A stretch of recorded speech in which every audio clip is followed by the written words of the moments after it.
Welcome to the That of the Authentic. So, you see me on my own. Let's see. I think you're recognizing that I shift. The subtle between me and around me shifts. Previous video, I was in a different setting. Now I'm in a different setting. Why is this? Because I'm homeless. I have no home. And this is part of how and what brought me to develop and envelop this kind of perspective. The death of the authentic. Yeah, so I am not embarrassed from my situation now. And I don't mind even speaking about it quite openly now.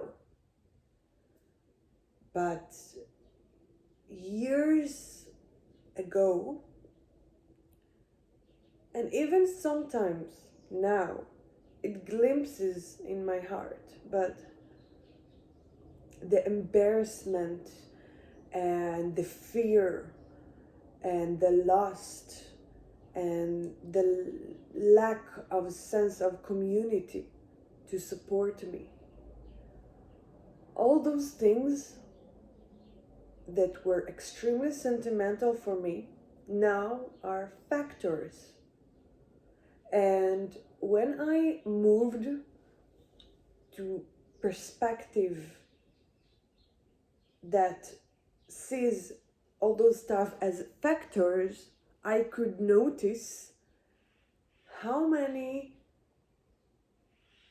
people are driven from fear, from the sense of lack, from shame. And they're not necessarily homelesses, but they do feel it. And I want to share with you that my setting will shift in the past couple of weeks, maybe months, because this is the day-to-day reality that I have to bear.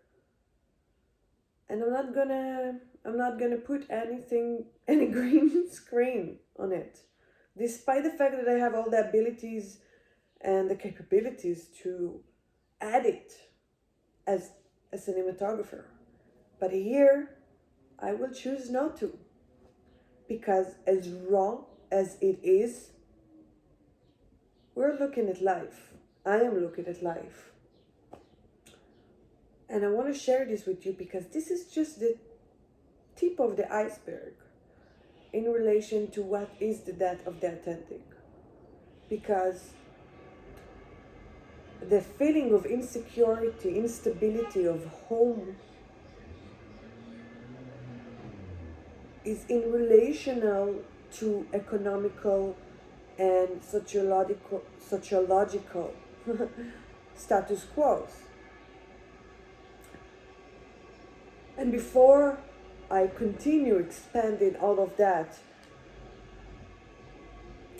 I want to just talk about this privilege to feel at home, to really feel at home, to be in a sphere that people don't judge you, don't force you to follow their rules, nor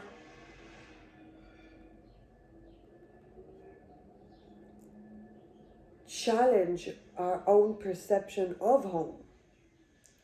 How it is to feel to negotiate my own perspective of home despite the fact that I'm homeless. Like, most of the people don't get this from homeless people because it's very hard for them to even fight for those things, because we do need to fight. And this is the sad part. I don't want to fight, but I have to, because I'm outside the status quo. My category is outside the status quo. So what is the status quo? To work enough, to gain enough money to pay for rent, and that's it. Now, those parts are intricate, extremely intricate. It's not as simple as I say, because working means functioning. Now, to function removes, in this capitalistic society, it's removing the individualistic natural habitus. So if we are removing our natural habitus and working, we have to observe stuff in order to survive. This is how nature actually works. But we don't focus daily on what we observe. We focus on, yeah, I got the money, now I can pay the rent. Now, what is rent? What is home? Can we really choose it? Can we really say this is the perfect home for me, or the safest space for me, or the house that I have enough space in my bathroom, enough space in my kitchen, enough space in my bed, but not too much? It's not excessive? Is it in moderation to what I need? Those questions rarely asked. Houses and, let's say, any kind of landlording today is defined by the subject's relationship to the place. Like if the landlord wants to give an apartment that is shitty, like 6,000 shekel or $4,000. Let's say I'm living in New York and Tel Aviv, so it's extremely expensive, but it's a shitty place. It's a shitty rack. What do I do?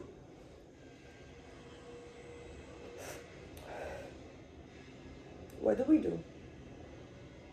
What if I am a disabled person and I know that I cannot work more than,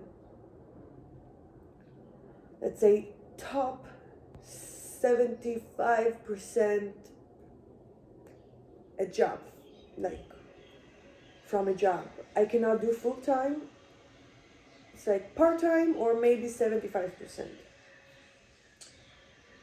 But what if those kind of jobs doesn't earn me enough money to pay a rent or to pay a rent for something that will be in moderation to what I need?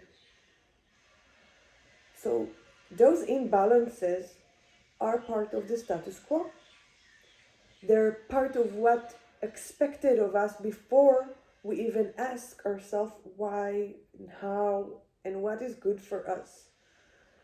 And in order to survive, we actually do that.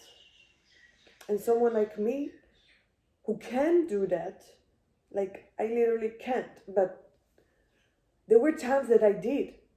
It came with a deep price to my body, to my soul. This functionality is a deep question, not only through social economical states, but through gender-wise, through state-wise, through like classicism-wise, nationalism-wise. All of those are in relation to this functionality. I hope I managed to explain this good enough, because I want to give you bit by bit, not all at once. Because this is how we understand each other.